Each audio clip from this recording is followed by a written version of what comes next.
আগে বাচ্চাদের দেখি না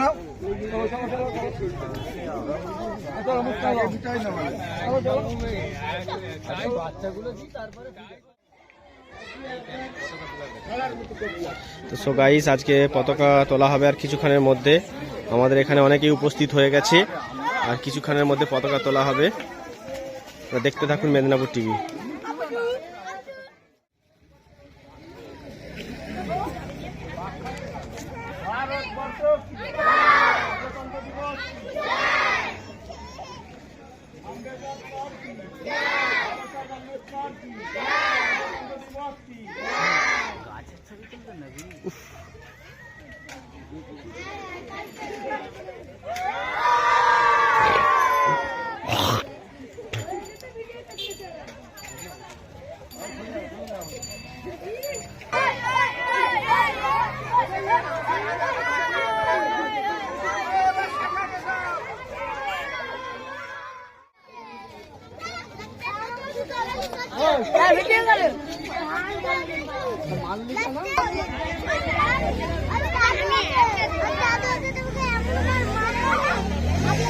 তো গাইস, আজকে পতাকা তোলানো চলছে আর কয়েক সেকেন্ডের মধ্যে পতাকা তোলা হবে। আপনারা দেখছেন সরাসরি সেই মেদিনীপুর টিভির পক্ষ থেকে জাতীয় পতাকা তোলা চলছে।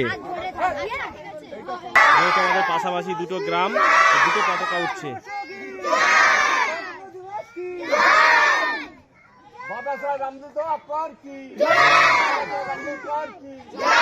ভারতবর্ষের সংবিধান, ভারতবর্ষের সংবিধান, প্রজাতন্ত্র দিবস কি?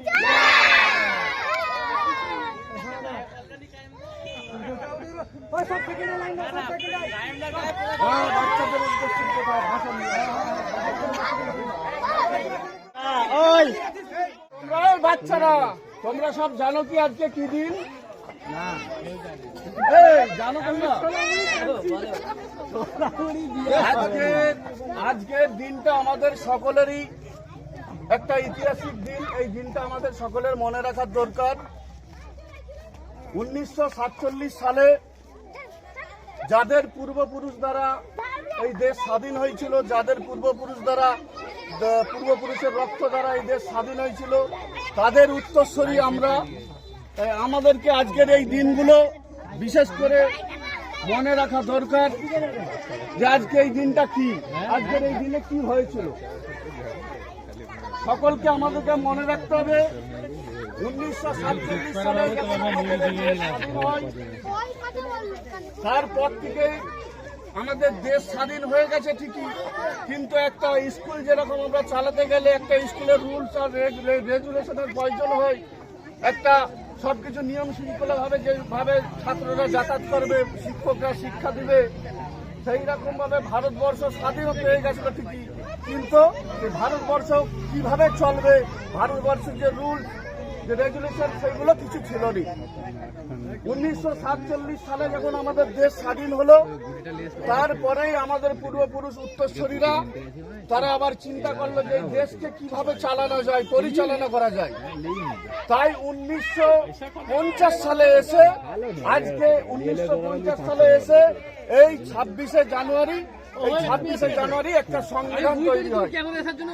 সংবিধান অনুযায়ী আমাদের দেশ চলে। তাই আজকের দিনটা মনে রাখতে হবে 26শে জানুয়ারি প্রজাতন্ত্র দিবস।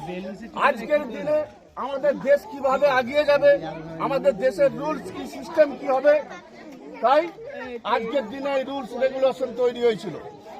এই রুলস অফ রেগুলেশন কে বানিয়েছিল, তেনার নামটা আমাদেরকে মনে রাখতে হবে, বাবা সাহেব আম্বেদকর। সেই বাবা সাহেব আম্বেদকর কোন ধর্ম থেকে অবলম্বন ছিল? বাবা সাহেব আম্বেদকর ছিল দলিত সম্প্রদায়ের মানুষ। তাই একটা দলিত সম্প্রদায়ের মানুষ হলো সে, যেহেতু আমাদের দেশের বীর পুরুষ, তাই তেনার স্মরণে আমরা এই দিনটাকে উদযাপিত করি প্রজাতন্ত্র দিবস হিসাবে। সেই দিনটা আমাদের কাছে, আমরা এই দেশের একটা সংবিধান গাইড বুক পেয়েছিলাম। তাই আমরা ফুরফুরা শরীফ আহলে সুন্নাতুল জামাতের পক্ষ থেকে পীরজাদা আব্বাস সিদ্দিকী ভাইজানের নির্দেশে এই দিনগুলো আমরা উদযাপিত করি। ফুরফুরা শরীফ আহলে সুন্নাতুল জামাতের কর্ণধার পীরজাদা আব্বাস সিদ্দিকী সর্বসময় 2016 সাল থেকে একটা প্রতিবাদ, একটা আন্দোলন গড়ে তুলছে যে সংবিধানকে স্কুলের পাঠ্যপুস্তকের দেশের সংবিধান আমাদের কি বলছে, দেশের আইন কি বলেছে। তাই আজও আমরা ফুরফুরা শরীফ আহলে সুন্নাতুল জামাতের পক্ষ থেকে সরকারের কাছে একই দাবি রাখতেছি, সংবিধানকে একদম নিচু ক্লাসের থেকে হাই ক্লাস পর্যন্ত সমস্ত ছাত্রকে পড়াতে হবে। যেরকম আমরা দেখতে পাই একটা বিশাল বড় গন্ডগোল ঘটে গেলে সেখানে 144 ধারা করে দেওয়া হয়, সেখানে মানুষ যেতে পারবে না। একটা মানুষ একজনকে রেপ করলে তার কি শাস্তি হয়, একটা মানুষ একজনকে মার্ডার করে দিলে কি তার শাস্তি হয়, এই জিনিসগুলো একমাত্র পুলিশ জানে আর কোর্ট আদালত আর আইনজীবীরা জানে, সাধারণ মানুষ আমরা কেউ জানি না। তাই পীরজাদা আব্বাস সিদ্দিকীর দাবি এটা সরকারের কাছে, সংবিধানকে নিচু ক্লাস থেকে নিয়ে হাই লেভেল পর্যন্ত প্রত্যেকটা ছাত্রকে পড়াতে হবে। আমরা যদি বুঝতে পেরে যাই যে এই ভুলটা করলে আমাদের কি শাস্তি আছে, তাহলে দেশে অন্যায় অত্যাচার এইগুলো সব আস্তে আস্তে বন্ধ হবে। আমরা কেউ জানিই না যে কোন কাজটা, কোন ভুল কাজটা করলে তার শাস্তি কি। তাই সংবিধানে সমস্ত কিছু আছে। আমরা ভারতীয়, আমরা গর্বীয়, কিন্তু আমরা মাঝে মাঝে দেখি আমাদের পূর্বপুরুষ, আমাদের উত্তরসূরি দ্বারা এই দেশকে যারা স্বাধীন করেছে, কম বেশি আপনারা জানেন, দিল্লি গেটে যেয়ে দেখতে পাবেন 1 লক্ষ মানুষ যদি শহীদ হয় এই দেশের জন্য, তাতে 60 থেকে 65,000 মুসলমান আছে। তারপরেও আমাদের বারবার এই দেশ ধাক্কা দেয়। তো সেই জায়গায় যেহেতু আমরা ভারতবর্ষে বাস করি, দেশের আইনকে সম্মান করি, শ্রদ্ধা করি, দেশের কোর্টকে সম্মান করি, শ্রদ্ধা করি, তারপরও আমরা দেখতে পাই যে আমরা সংবিধান অনুযায়ী কোন রকম কোনো বিচার পাই না। তাই আপনাদের সকলকে বলবো, আপনারাও দাবি তুলুন, সংবিধানকে যেন প্রত্যেকটা নিচু ক্লাস থেকে হাই লেভেল ক্লাস পর্যন্ত পড়ানো হয়। এই বলে আমি আমার বক্তব্য শেষ করলাম। ফুরফুরা শরীফ আহলে সুন্নাতুল জামাত জিন্দাবাদ।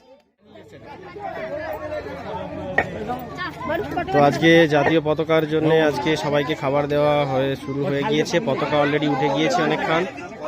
তো সেই সূত্রে আপনাদের সবাইকে বলবো ভিডিওটি বেশি বেশি করে শেয়ার করুন।